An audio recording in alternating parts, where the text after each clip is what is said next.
사랑하는 성도 여러분, 인생은 만남의 연속입니다. 누구를 만나느냐라는 것은 인생에 있어서 굉장히 중요하죠. 왜냐? 누구를 만나느냐에 따라 인생의 방향과 목적이 완전히 달라지기 때문입니다. 이 요한복음 1장은 인류 역사상 가장 위대한 만남, 즉 허물과 죄로 죽었던 죄인들이 창조주이시며 구원자이신 예수 그리스도를 만나는 영광스러운 구원의 사건들을 연속해서 우리에게 소개해주고 있습니다. 그래서 이 사건을 통해 우리에게 드러내고자 하는 것은요, 복음서는 딱 한 가지, 예수 그리스도입니다. 그래서 예수 그리스도가 누구시냐, 그 존재를 밝히고 그 예수 그리스도가 무엇을 하셨는가, 예수 그리스도의 사역을 우리에게 밝혀서 그분이 참된 그리스도이시다라는 것을 우리에게 가르쳐 주는 것이죠. 자, 우리 지난 시간 한번 기억해 봅시다. 지난 시간 우리는 안드레와 베드로가 주님을 만나 제자가 되는 과정을 살펴보았습니다. 그런데 오늘 본문도 보니까 어떻게 시작하죠? 이튿날이라는 단어가 시작되면서 연속해서 계속해서 이어져 오고 있음을 소개합니다. 그러면서 또 다른 두 사람, 빌립과 나다네일이 예수님을 만나 변화하는 가슴 벅찬 후속사의 현장으로 우리를 지금 초대하고 있습니다. 그래서 주님께서 어떻게 영적으로 맹목된 완고한 죄인을 부르시는지, 그리고 참된 복음이 선포하는 그리스도의 영광이 무엇인지 오늘 세 가지 정도를 함께 나누는 시간이 되기를 원합니다. 첫 번째입니다. 인간의 한계를 뛰어넘는 주권적 부르심과 복음의 선포가 소개됩니다. 인간의 한계를 뛰어넘는 주권적 부르심, 그 가운데 이 복음이 선포되는 것입니다. 이 말씀이 43절부터 45절에 소개되는 것이에요. 그래서 첫째로 이 구원은요, 인간의 공로나 자격이 아닙니다. 전적인 하나님의 주권적인 은혜로부터 시작되는 것. 그래서 주권적 부르심. 여기에는 하나님의 불가항력적 은혜, 인간의 의지나 공로나 어떤 행위도 포함될 수 없는 영원전에 나타난 하나님의 예정으로부터, 그 주권으로부터, 하나님의 자유하심으로부터 하나님의 전적인 은혜 가운데 유효한 부르심이 나타난다는 것입니다. 여기에는 인간의 어떤 것도 들어갈 수 없어요. 그래서 43절을 보십시오. 예수님께서 갈릴리로 나가려 하시다가 누구를 만납니까? 빌립을 만나는 거예요. 우연히 만난 게 아닙니다. 이건 우연이 아니에요. 가던 길에 만난 게 아니라 주님이 갈릴리로 가려 하시는데 의도를 가지고 누구를 만나시는 거예요? 빌립을 찾아가시는 것입니다. 그 가운데. 그러면서 이렇게 말씀하시는 겁니다. 나를 따르라 라고 말씀하십니다. 여러분, 앞서 두 제자는 세례 요한의 설교를 듣고 주님을 찾아왔습니다. 그런데 빌립은 어떻습니까? 빌립은 주님께서 직접 찾아가 만나주시고 지명하여 부르셨습니다. 여러분, 이 짧은 부르심 속에 다시 한 번 더 강조합니다. 이 구원론의 핵심인 주권적 부르심, 유효적 부르심이 여기에 불가항력적 은혜로 우리 가운데 소개되어지면서 이 부르심의 소명이 얼마나 영광되고 복되는지 이 가운데 찬란한 빛으로 우리에게 주어지고 있는 것입니다. 전적으로 타락하여서 스스로 하나님을 찾을 수 없는 죄인에게 성령의 효력 있는 역사로 먼저 찾아와 주신 것입니다. 박윤선 목사님은 이 본문을 나를 따르라 혹은 나를 쫓으라 라는 이 명령은 단순히 지식적으로 고개를 끄덕이는 믿음을 넘어 일평생 사도로서 주께 헌신하고 전도자로 살아가는 전인격적인 소명이라고 주의하고 있습니다. 그러니까 이러한 주님의 주권적이요 불강력적인 유효적 부르심을 받는 자는 그의 삶의 방향이 송두리째 바뀌게 되는 것입니다. 저와 여러분은 이처럼 우리의 인생의 목적과 방향이 주님께로, 주님으로부터 전향하여 바뀌어진 자임을 믿으시길 바랍니다.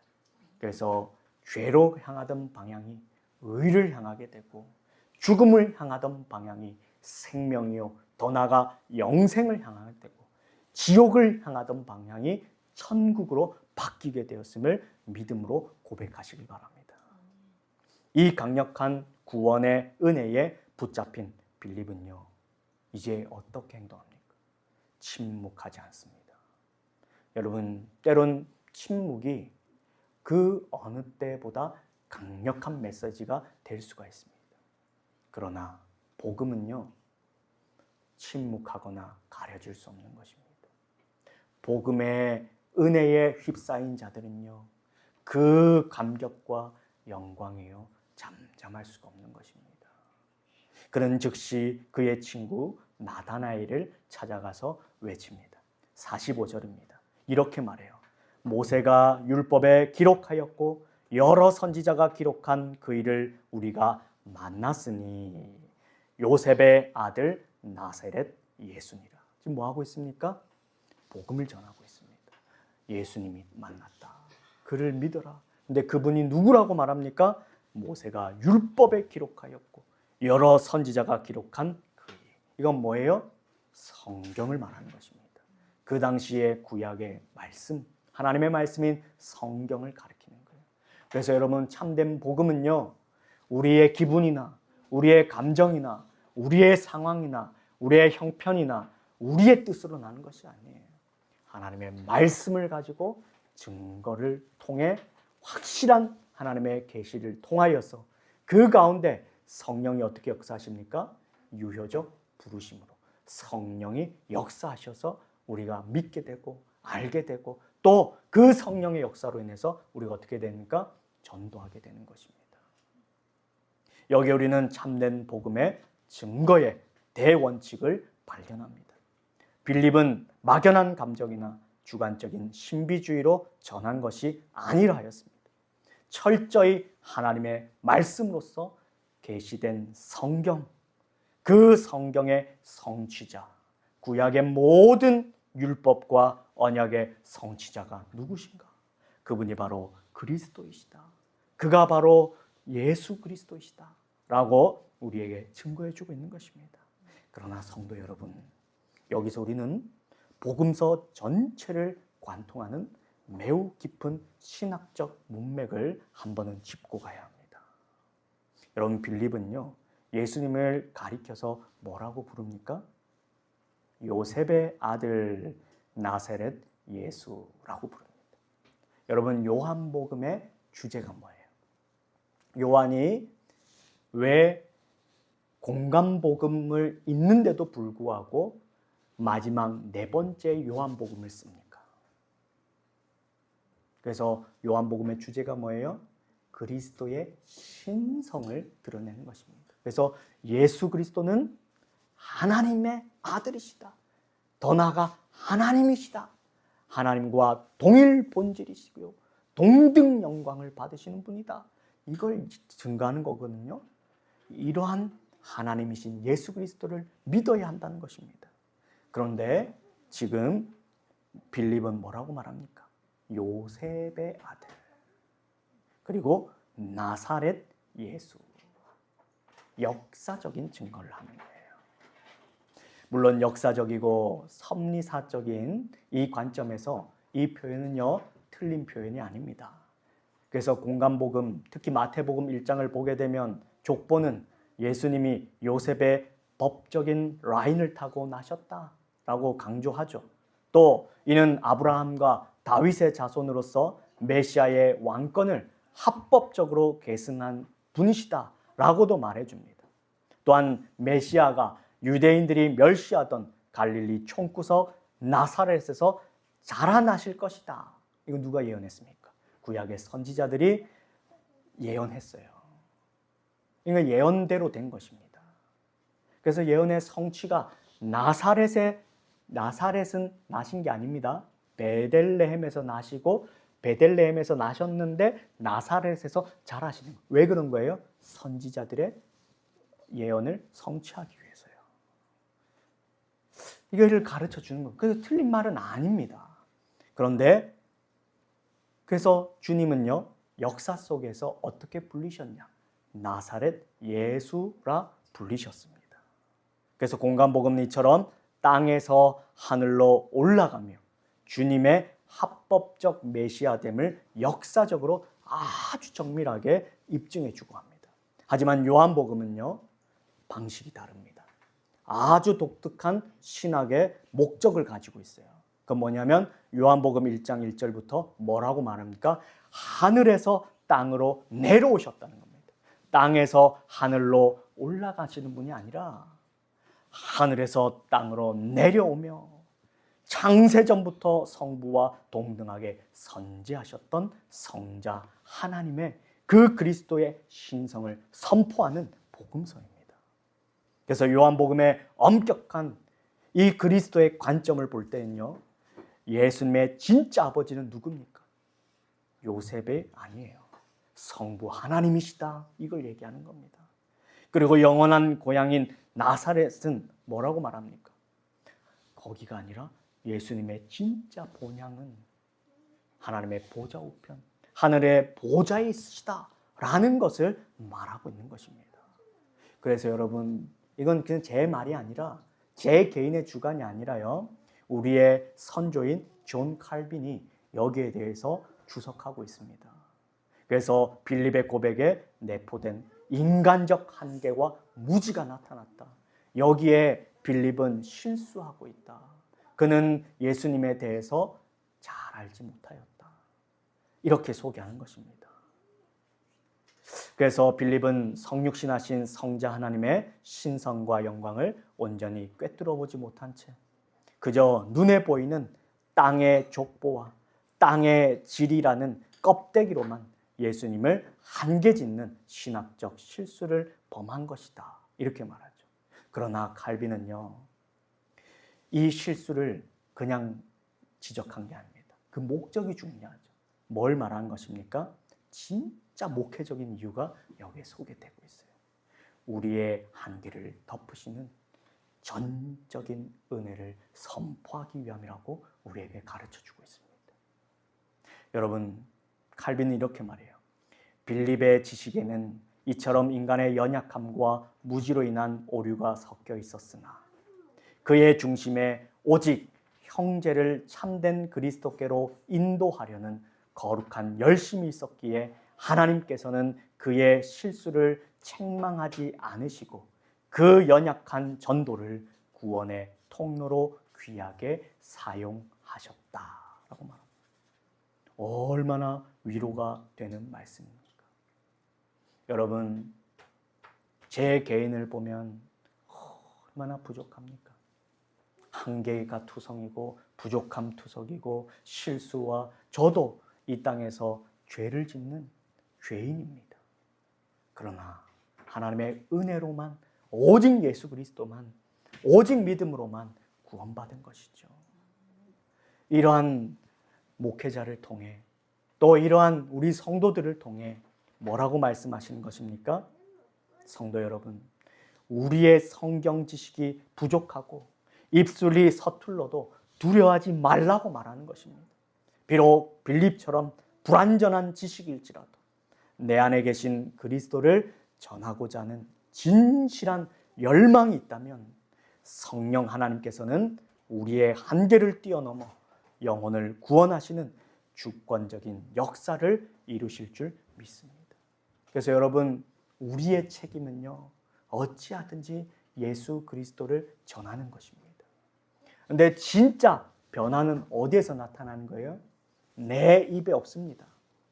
내 행실에 있지 않습니다.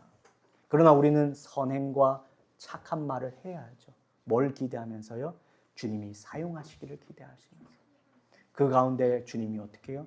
주님을 그 가운데 주님이 친히 만나 주시면요. 어떻게 돼요? 변화가 나타나는 것입니다. 이것이 변화의 근본적인 원인이 되는 것입니다. 그러니까 우리는 게을러도 돼. 이거 말하는 거 절대 아니죠. 우리는 그렇기 때문에 선행하고 그렇기 때문에 입술을 바꿔내는 것입니다. 그리고 변화는 그리스도께 있는 거예요. 그래서 우리는 그리스도께로 더 나아가고 그리스도를 만났기 때문에 변화가 그 가운데 열매로 반드시 달라고 요청해야 되는 것입니다. 누구께요? 주님께요. 근데 이것을요, 인간의 죄성은 자꾸만 버려버리려고 합니다. 원인과 책임과 결과를 다 하나님 앞에, 물론 하나님께 있죠. 그러나 그 가운데 제2원인자로서 서 있는 인간을 보셔야 됩니다. 이거는 신인 협력을 말하는 게 아니에요. 하나님의 일에 우리가 도구로서 쓰임 받는 겁니다. 그래서 하나님이 뭘 해주시는 거예요?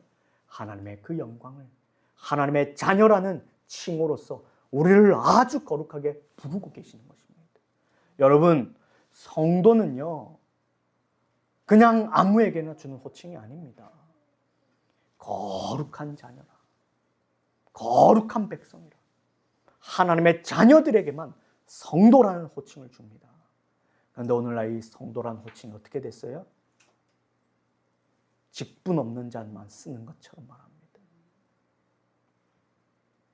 성도님 이러면 어떻게 말해요?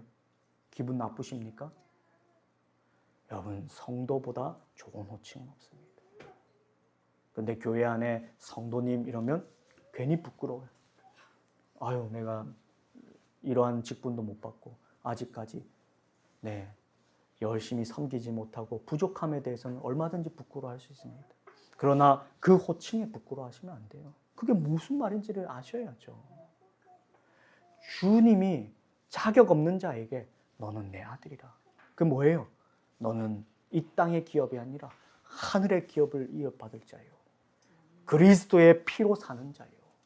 너는 그리스도의 의로 덮인 자라. 하나님 우리를 어떻게 해요? 우리의 본성은 여전히 타락하고 여전히 죄 가운데 있는데 의로 덮으신 겁니다. 의롭다 여겨주시는 것입니다.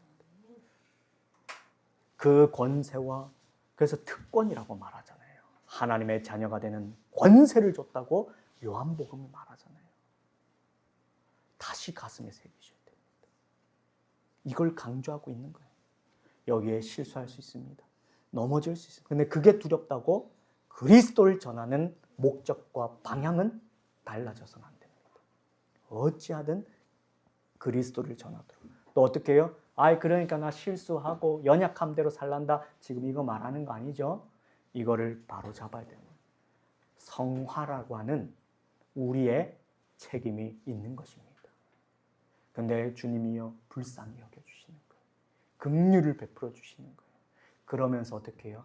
우리를 이 땅 가운데 주님께로 한 걸음 한 걸음 자라가도록 우리를 인도하시고 우리를 끌어주시고 우리를 일으켜주시고 우리를 그렇게 그리스도를 닮아가도록 주님께로 인도하고 계심을 잘 소개해주고 있는 것입니다.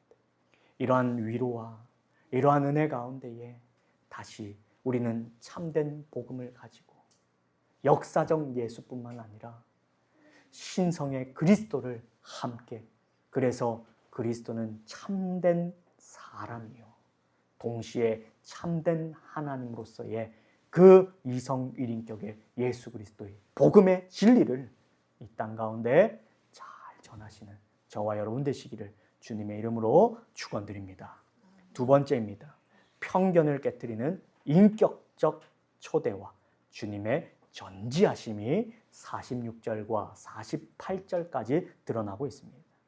여러분, 이 구원론의 관점에서 계속 소개해드리고 있습니다.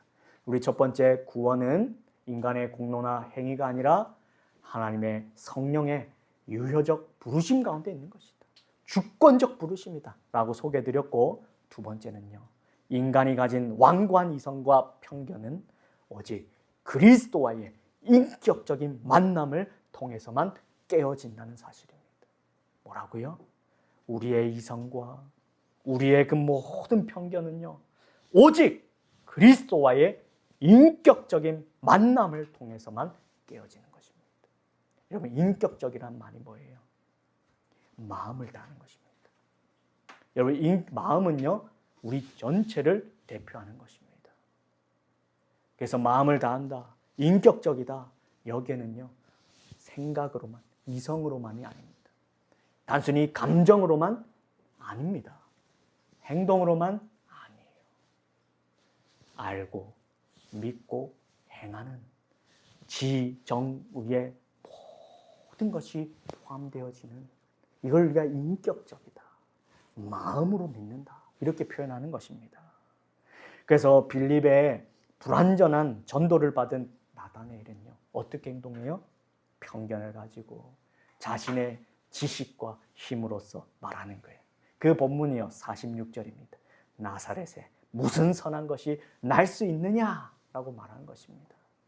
나다나엘은요, 구약 성경의 지식이에요, 아주 해박한 인물이었습니다. 나사렛이라는 미천한 지명에서 메시아가 올 수 없다라는 것을요, 아주 합리적인 그의 편견과 또 인간적 판단을 가지고 말하고 있는 것입니다. 여러분, 우리가 복음 전할 때요, 이러한 논쟁에 휩쓸릴 때가 많이 있습니다. 너 예수님 만나봤냐? 우리 안 만나봤잖아요. 너는 보지도 않고 그러냐? 너 그냥 상상 아니야? 얼마나 조롱받습니까? 야, 예수 믿으면 밥이 나오냐, 떡이 나오냐? 어? 거릴가에 가서 일이나 더 해라. 얼마나 조롱합니까?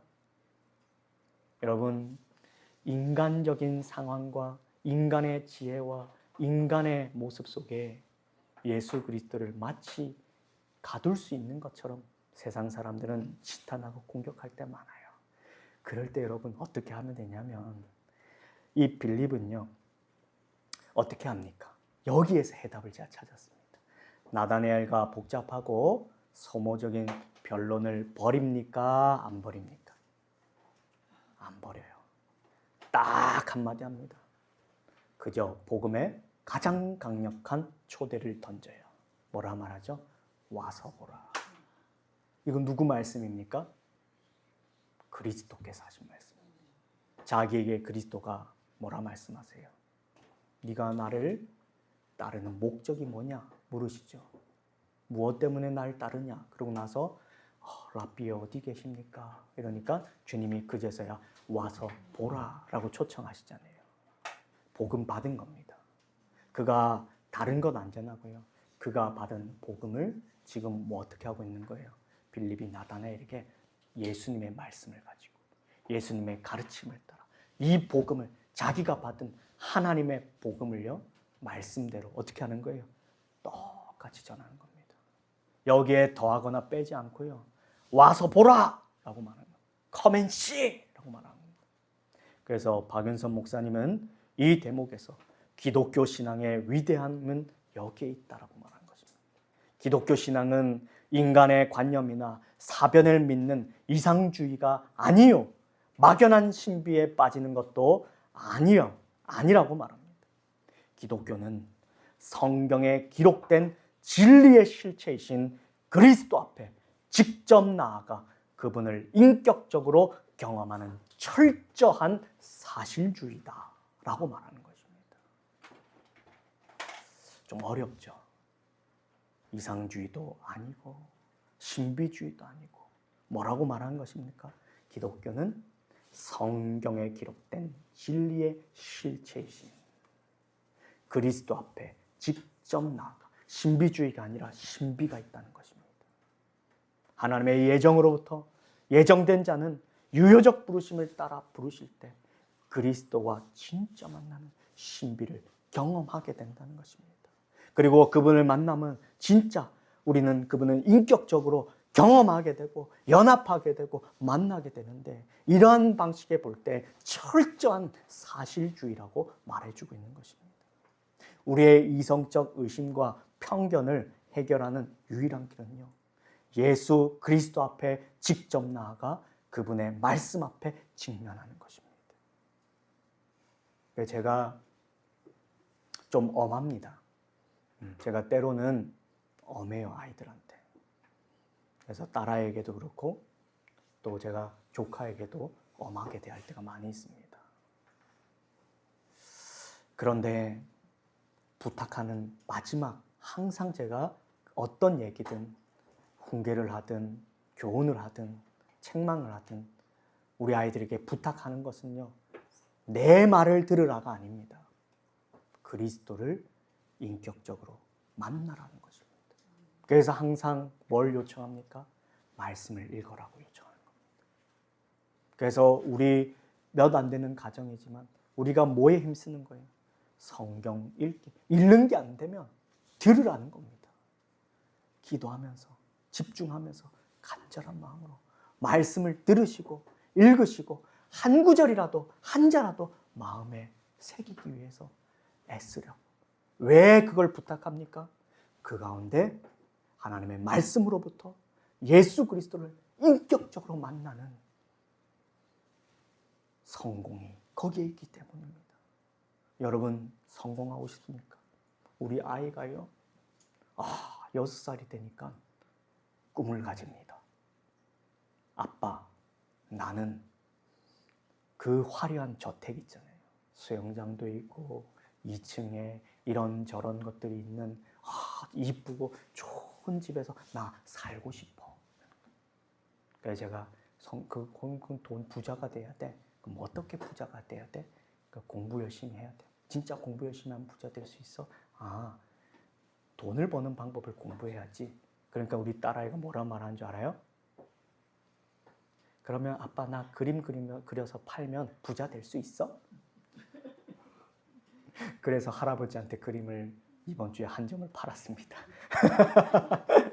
10,000원 벌었어요. 여러분 이게 성공입니까? 대견하죠. 그냥 흐뭇한 미소가 지어지잖아요. 근데 여러분 참된 성공은요, 예수 그리스도를 만나는 것입니다. 좋은 집에 못 살 수도 있어요. 근데 진짜 성도들의 성공한 가정은 뭐가 되어야 됩니까? 그 가정에 돈이 있고 많고가 아니에요. TV의 인치수가 100인치냐 아니냐 중요하지 않습니다. 뭐가 중요한 거예요? 그리스도를 인격적으로 나의 구주, 나의 하나님으로 모셨냐 아느냐가 중요한 것입니다. 우리의 가정에 그리스도를 주님으로 모셨고 그 주님을 인격적으로 사랑하고 그분을 따르고 그분을 만나고 계십니까? 그러면 여러분 삶 가운데 복음으로 승리하고 계신 것입니다. 그러한 자녀들을 볼 때 등을 다독여 주셔야 됩니다. 그런데 우리는 어떨 때만 칭찬해요? 말 잘 듣고 성적 잘 받고 심부름 잘하고 사고 말썽 안 피우고 이러면 칭찬하죠. 물론 칭찬하셔야죠. 그런데 그 변화가 그리스도를 만나고 주님을 따라 믿음과 진리로 인한 변화인가? 인격적인 예수 그리스도를 사랑하는 참된 신앙의 열매로서의 변화인가? 삶인가를 구별할 줄 아셔야 됩니다. 우린 이걸 묻지 않고 그리스도와는 상관없는 인간의 행실과 인간의 선함과 인간의 착함을 통해서 마치 그것이 복음인 것처럼 가장할 때가 있습니다. 우리는 다시 한 번 더 이 말씀 가운데에 참된 변화는 오직 그리스도와의 인격적인 실체의 만남 가운데 있음을 믿으시길 바랍니다. 그 가운데에서 우리의 선행의 열매가 나는 것이지 선행의 열매로서 그리스도와의 만남을 추측하시거나 그것으로 강요하시면 안 된다는 것입니다.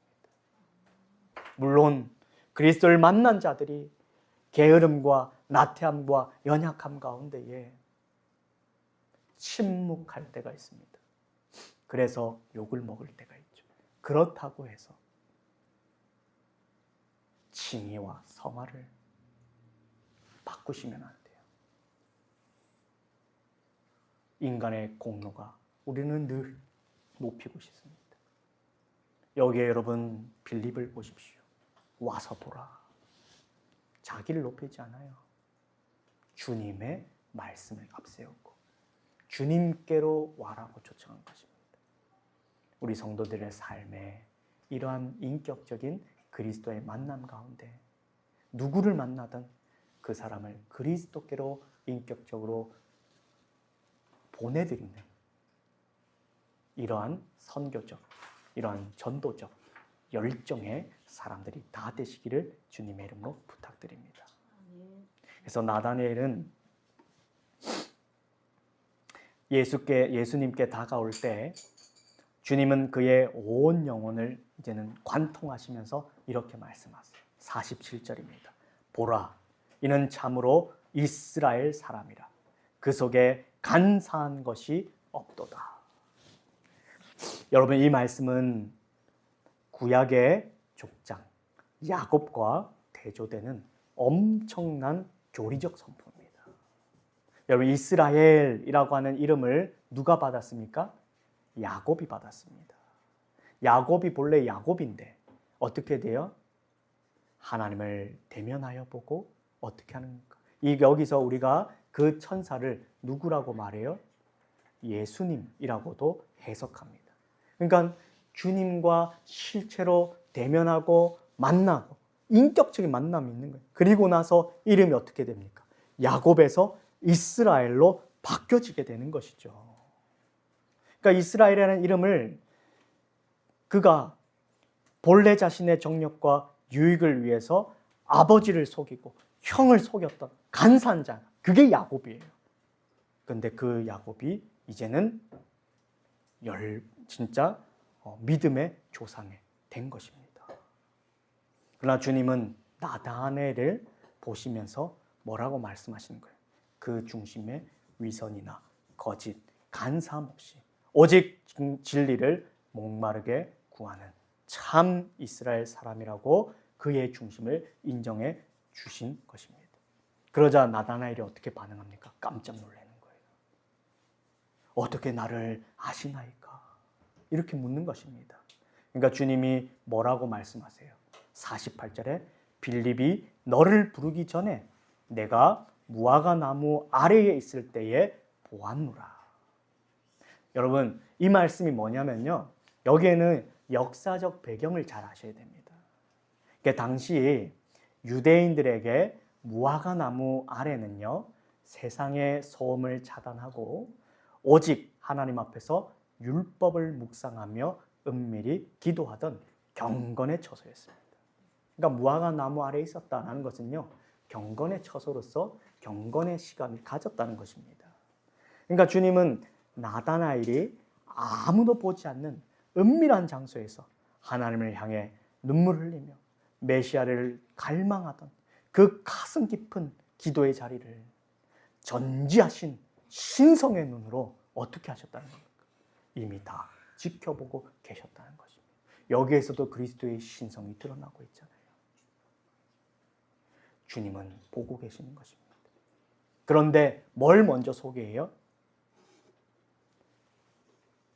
그가 착한지 나쁜지를 보시고 구원하신 걸 강조한 게 아닙니다. 물론 그리스도의 신성으로 이미 알고 계시지만, 전지하심이 나타나고 계시지만 뭘 강조하고 계신 거예요? 주님이 작정한 자를, 예정한 자를 찾아가셨다고 얘기합니다. 그가 선한지 착한지가 나중 문제입니다. 하나님의 자유하신 뜻 가운데 그 부른 예정된 자를 부르시기 위해서 주님이 친히 찾아가시고, 또한 그 찾아가신 자에게 나는 너를 참으로 알고 있다라고 또한 우리에게 가르쳐 주고 계신 것입니다. 예정, 예지가 소개되고 있는 것이죠. 예지, 예정이 아닙니다. 예정, 예지. 하나님의 뜻하신 자를 하나님이 어떻게 하신 걸 알고 계시는 것입니다. 하나님 보고 계신 거예요. 저와 여러분이 그렇습니다. 여러분, 우리의 변화는 여기에 있는 것입니다. 여러분, 신앙의 기초가 여기 있습니다. 저도 여러분 반성하고 회개하는 것이, 여러분 어떤 일이든지 순수하게 주님을 만나고 주님을 인격적으로 모시고 주님과 동행하면서 주님을 찾고 부르며 간구하고 살아 계십니까? 어느 순간부터 신앙생활이 오래되니까 먼저 나의 지식과 성경 지식과 또 내가 경험한 그 신앙의 경험을 가지고 먼저 판단하고 있지 않습니까? 우리는 이러한 영적 교만을 다시 내려놓고, 여러분 이 기초가 중요한 거예요. 지금 이 나라가 부정선거로 인하여서 난리가 났습니다. 시민들이, 특히 10대, 20대 젊은 아이들이 뛰쳐나왔어요. 여러분 그들이 왜 뛰쳐나왔습니까? 또 여기에는 좌우를 떠나서 모든 사람들이 시민으로서 왜 나왔습니까? 기본권이 침해당해서 그렇습니다. 국민의 의무의 기본권이, 그 기본이, 선거의 기본이 무너졌기 때문에 뛰쳐나온 것입니다. 기본이 무너지면요, 기초가 무너지면요, 그 다음에 또 하는 것도 소용이 없습니다. 그래서 기본은 중요한 거예요.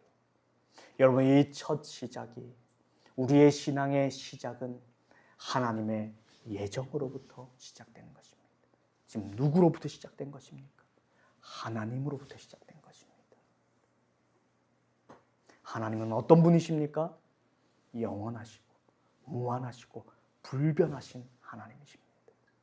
그렇기 때문에 그 예정함을 믿는 자들의 신앙은 불변한 것입니다.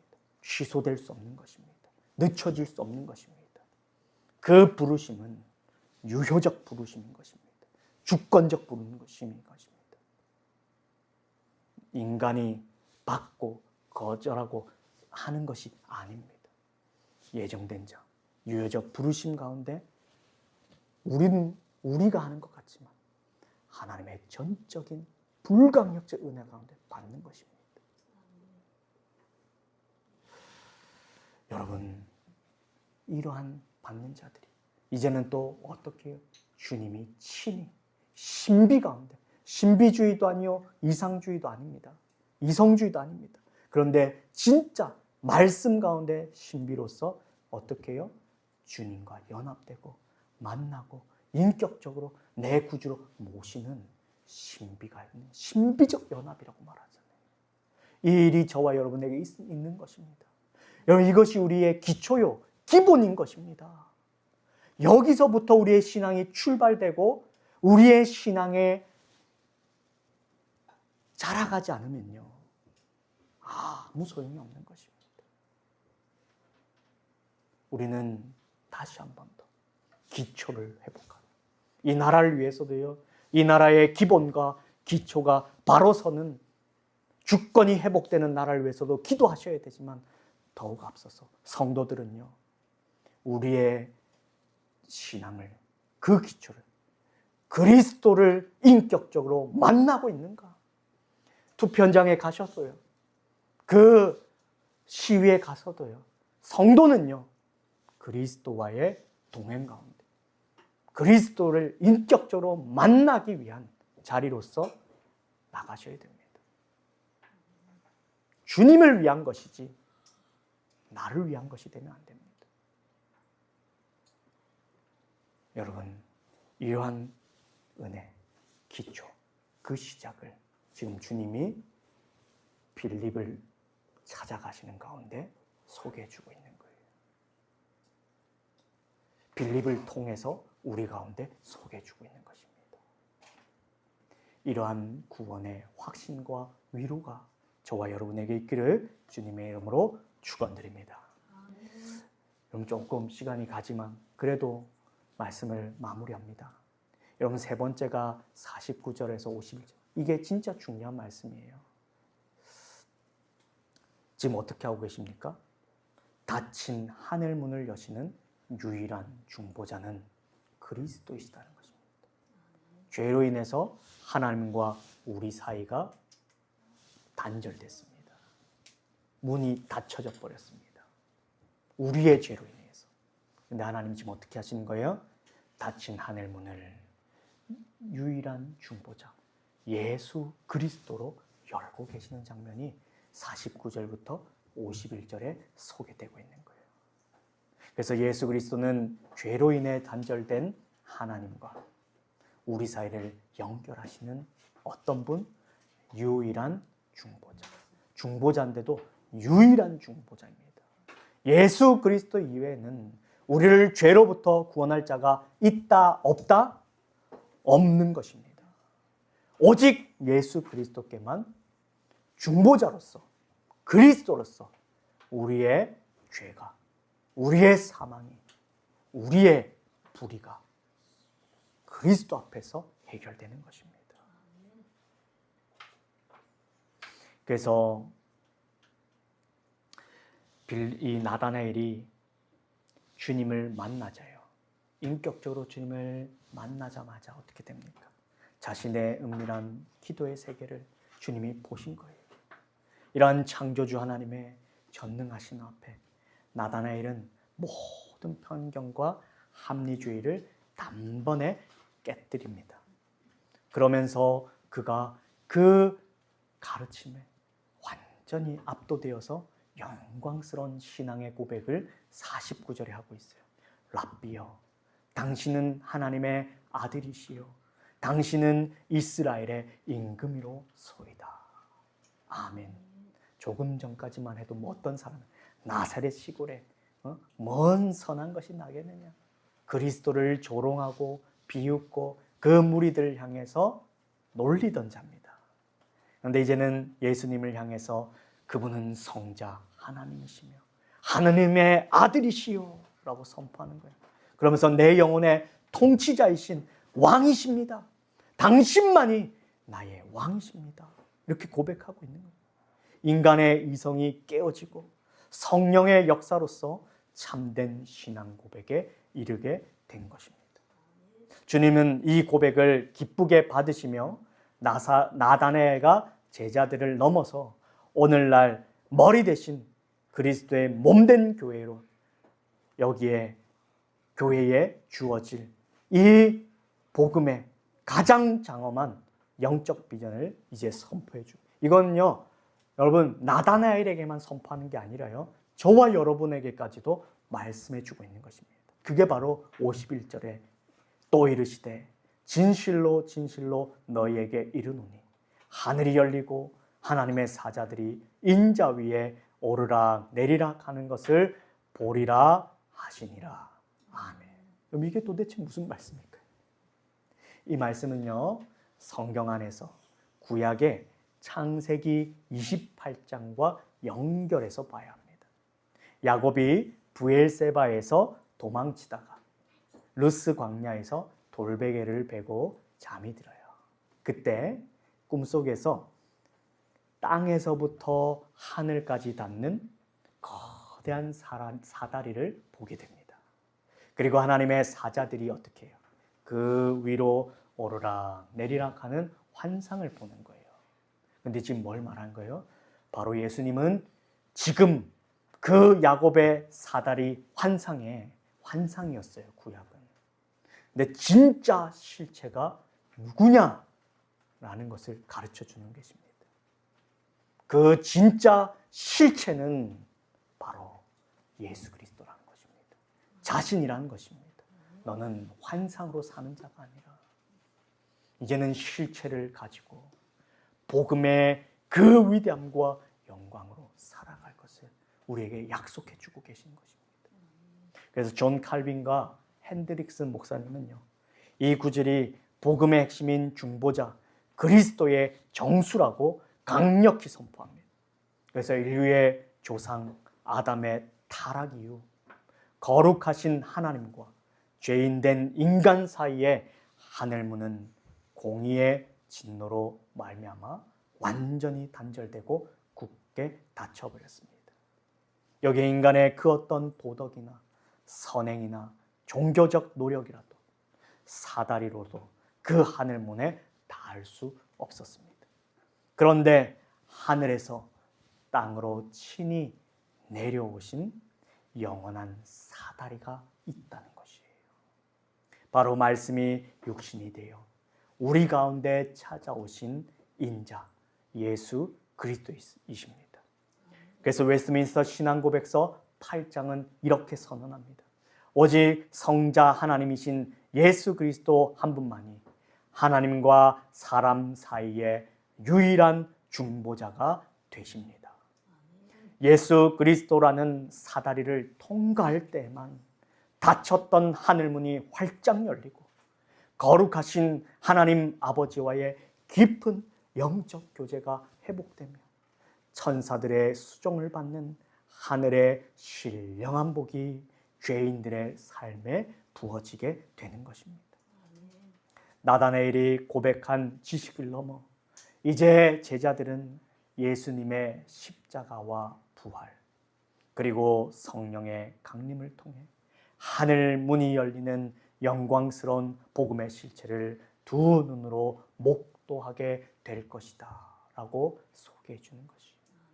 우리는 그래서 이 말씀을 볼 때 감격하셔야 되는 것입니다. 우리가 그를 만났다고 그 실체와 연합되며 이제 땅에서 하늘로 오르는 사다리이신 예수 그리스도를 우리가 통과하여서 친히 하나님의 아들로 하나님을 아버지라고 부르고 그 아버지의 은혜와 복과 모든 것을 받아 누리는 자가 되었습니다. 우리의 유일한 중보자 예수 그리스도를 통하여서 그 한 분을 말미암아 이런 엄청난 은혜가 우리에게 나타났음을 믿으시기를 주님의 이름으로 부탁을 드립니다. 여러분 이제 결론 맺겠습니다.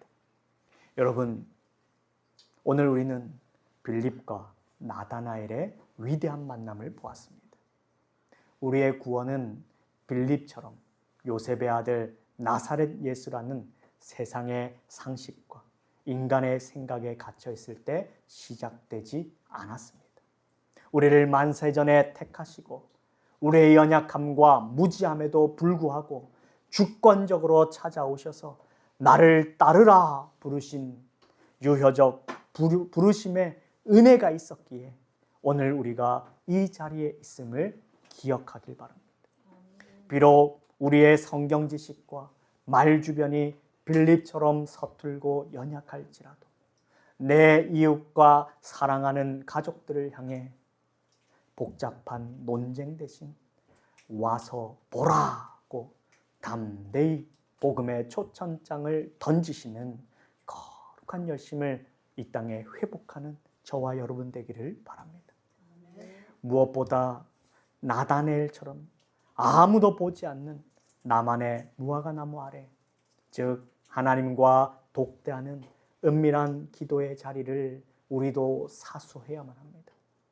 그러할 때 우리의 영원한 사다리이시며 유일한 중보자 되시는 예수 그리스도로 말미암아 매일의 삶 속에서 닫힌 하늘의 문이 열리고 은혜의 보좌로부터 신령한 영적 축복이 쏟아지는 더 큰 일들을 보게 되리라 라는 약속의 말씀을 기대하시고 사모하시고 무엇보다 그리스도와의 만남으로 그리스도와의 충만한 교제 가운데서 복된 인생을 사시길 바랍니다. 이번 한 주간도 영원한 인자이신 주님을 굳게 붙들고 열린 하늘의 영광을 세상에 선포하며 승리하시는 복된 성도님들 되시기를 주님의 이름으로 간절히 축원드립니다.